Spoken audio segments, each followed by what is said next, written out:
Olá, bem-vindo a mais um vídeo. Eu sou Adolfo Clair e você está no meu canal. Bom, no vídeo de hoje eu quero comentar um pouquinho sobre eu ser uma fonte mais confiável do que Eusébio de Cesareia e Flávio Joséfo, tá? Acompanhe esse vídeo até o final para você não interpretar errado o que eu vou dizer aqui. Deixe seu comentário também caso goste, do seu like se possível. Na descrição do vídeo você vai encontrar um bacharel em teologia e meu curso de grego e crítica textual. E eu vou estar respondendo um inscrito aqui que falou uma coisa muito legal. Então, vamos a mais esse vídeo.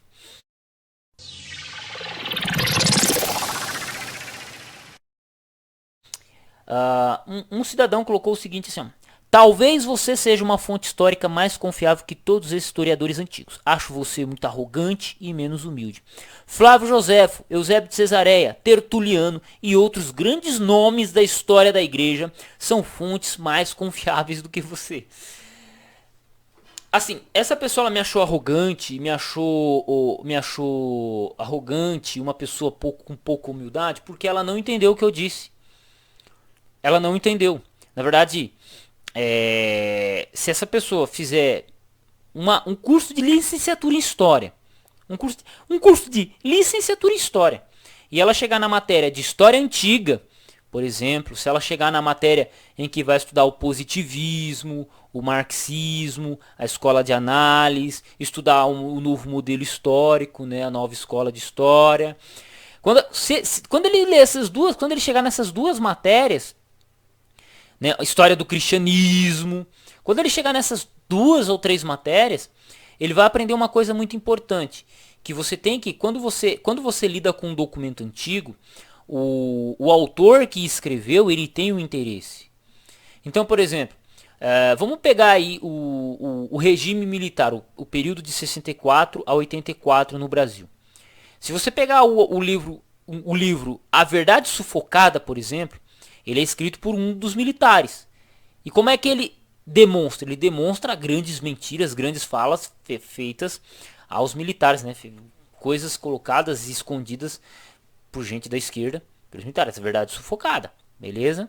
Agora, se você pegar por qualquer pessoa que era da esquerda relatando o regime militar, eles vão dizer para você que era o inferno.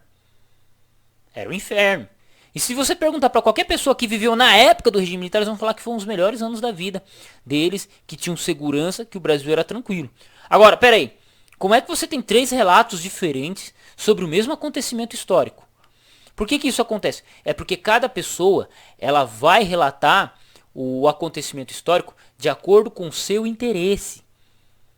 Existe uma questão filosófica, histórica, narrativa envolvida nos escritos delas. Então, por exemplo, quando você questiona, por exemplo, Flávio Joséfo, Eusébio de Cesareia, Tertuliano, por exemplo, a gente não está desqualificando eles como fonte histórica. Não é isso. Não é isso que a gente está dizendo. Só que eles não são inerrantes e eles não são isentos ao relatar acontecimentos. Porque, por exemplo, você pega Flávio Joséfo, ele viveu num período, ele viu a destruição do Templo de Jerusalém, ele viu os judeus serem perseguidos, né, serem destruídos, e aí o que ele faz? Nos escritos deles, por exemplo, a história dos hebreus, as guerras judaicas e tal, e quando ele começa a descrever os grupos judaicos que existiam na época dele, ele tenta fazer uma aproximação desses grupos judaicos, a descrição desses grupos judaicos com grupos filosóficos que rodavam na época, advindo do grego e romano, do mundo greco-romano. Então ele tentava aproximar os grupos que ele descreve dos grupos gregos romanos. E por que ele faz isso? Para que diminuísse a rejeição que os judeus estavam tendo, porque a moral dos judeus estava em baixa nessa época. Opa, Adolfo, como que você prova isso? Só você ler qualquer livro de qualquer especialista sobre Flávio Joséfo, você vai perceber isso. Se você ler qualquer livro que trata de Flávio Joséfo, livro de especialistas em Flávio Joséfo, eles vão dizer isso.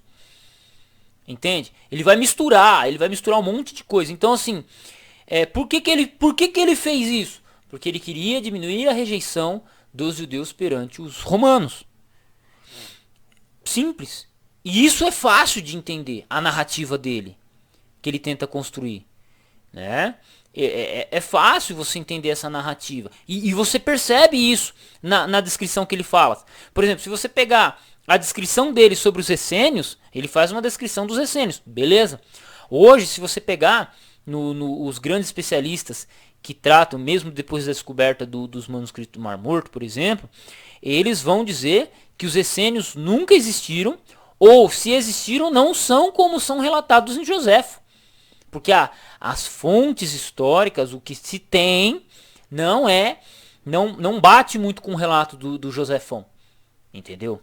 Eusébio de Cesareia, ele era um puxa-saco do imperador romano.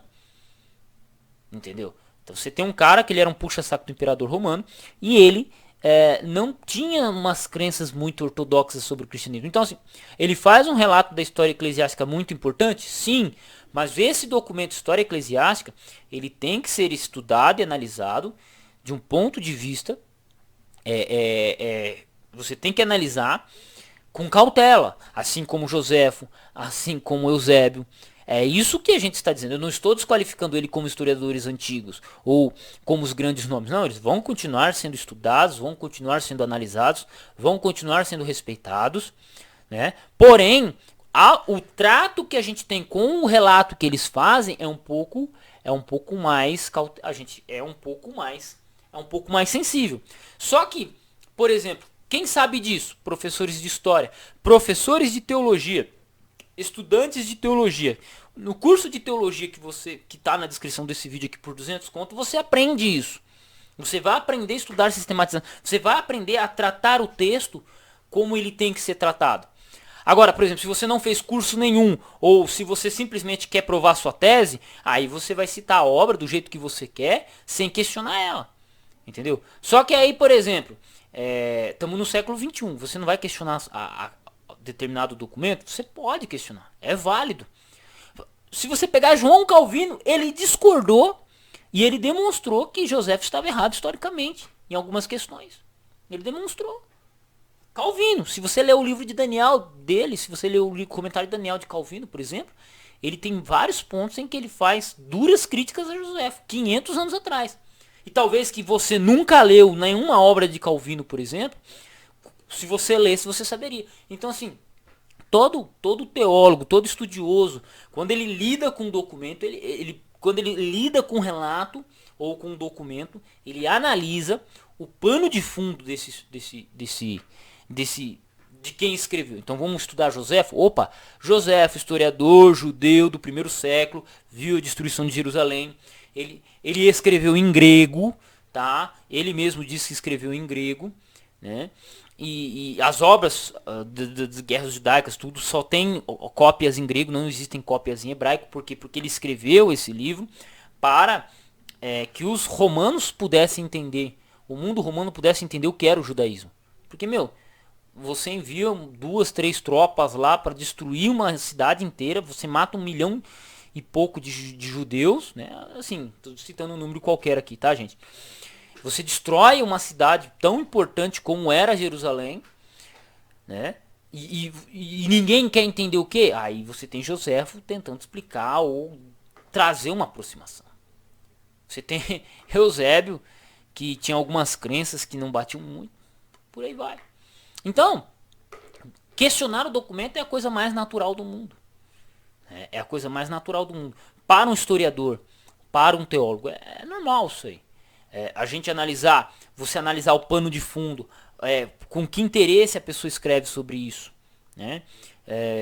Qual que é a finalidade, por que ele está escrevendo? Isso aí são perguntas que um historiador faz, que até mesmo um exegeta faz, né? Agora, simplesmente citar a obra como se ela fosse inerrante, meu amigo, aí, bicho, aí é complicado. Aí é complicado. Então, assim, não é arrogância, é metodologia. Não é arrogância, é metodologia. Quem conhece o método, quem estuda, quem está dentro da academia sabe disso.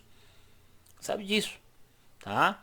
Agora, uma pessoa que nunca estudou história ou uma pessoa que malemar viu um vídeo de teologia na internet e sai comentando no vídeo dos outros, vai ter essa impressão mesmo, porque o cara tá sendo arrogante, porque o cara tá sendo sem educação, porque o cara... Não, porque os caras são fontes históricas mais confiáveis do que você.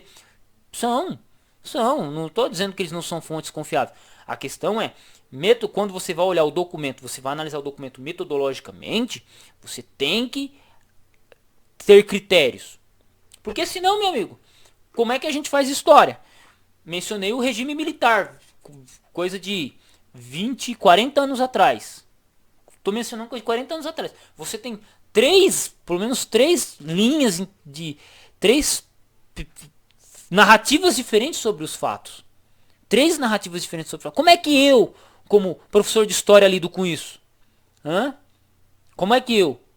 Quem é que tá certo? É o comunista? É o cara da verdade sufocada? Ou é o meu vô lá que viveu na época, trabalhou, conviveu, meu cunhado que trabalhou na época que veio para São Paulo, na época do regime militar, que viveu mesmo ali na boca do lobo? E aí? Quem é que tem razão? Entende? E isso eu tô comentando uma questão que a gente tem farta documentação, seja de comunista, seja pelo governo, ou seja por pessoas vivas. Isso tô pegando esse ponto, tá? Agora, vamos pegar Flávio Joséfo, que é um documento que tem quase 2.000 anos, entendeu? Foi escrito há quase 2.000 anos, e que você tem algumas cópias apenas, em algumas versões, como o grego, árabe. E aí, como é que a gente faz? Entendeu? Então, o trato com o documento é que tem que ter critérios, tem que ter análise. É isso. Aí por eu estar falando isso aqui pra vocês, que eu paguei pra estudar, eu venho aqui e falo de graça, aí eu sou arrogante? Aí eu sou arrogante? Aí eu tô sendo arrogante? Pelo amor de Deus, né, gente? Pelo amor de Deus, né, cara? Pelo amor de Deus. Então, assim, espero que esse vídeo tenha sido muito enriquecedor pra vocês. Que Deus abençoe seus estudos. Que Deus abençoe a vida de vocês. Quem quiser se tornar aluno aí da gente, só clicar em um dos cursos da descrição. Serão muito bem-vindos. E é isso aí, é nessa pegada que a gente trabalha aqui, beleza? Um abraço a todos e fui.